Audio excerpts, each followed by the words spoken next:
ဝေချကျင်တဲ့သူတိုင်းအတွက်သိထားတဲ့ rule ၅ခုကိုကျွန်တော်ဒီဗီဒီယိုမှာပြပြပေးသွားမှာဖြစ်ပါတယ်။နဲ့စားကြင်လာရင်ဘယ်လိုလုပ်ရမလဲ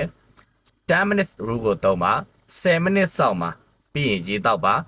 လူအများစုကဒီလိုစောင့်ပြီးသွားတဲ့အချိန်မျိုးမှာခုနက snack စားကြင်တာတွေကိုဖြေလျှော့သွားတတ်ပါတယ်။ workout မလုပ်ချင်တဲ့နေ့ workout မလုပ်ချင်တဲ့နေ့တွေမှာဆိုရင်2 minutes rule ကိုသုံးပါ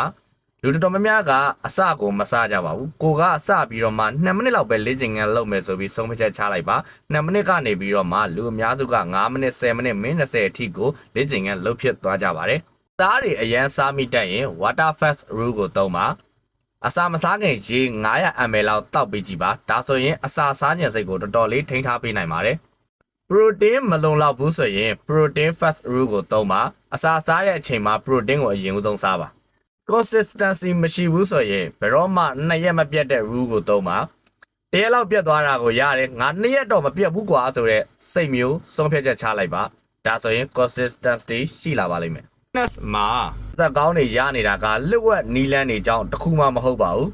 အဓိကကတော့မှန်ကန်တဲ့ rules တွေကိုထက်ခါလိုက်နာပေးခြင်းဖြင့်ရလက်တွေကောင်းနေကြတာဖြစ်ပါတယ်သူများတင်ပါတယ်ကျွန်တော်ကတော့ fitness trainer နာနာဖြစ်ပါတယ်မိတ်ဆွေတို့ကို online ကနေဝေးချနိုင်ဖို့အတွက်ကူညီပေးနေပါတယ်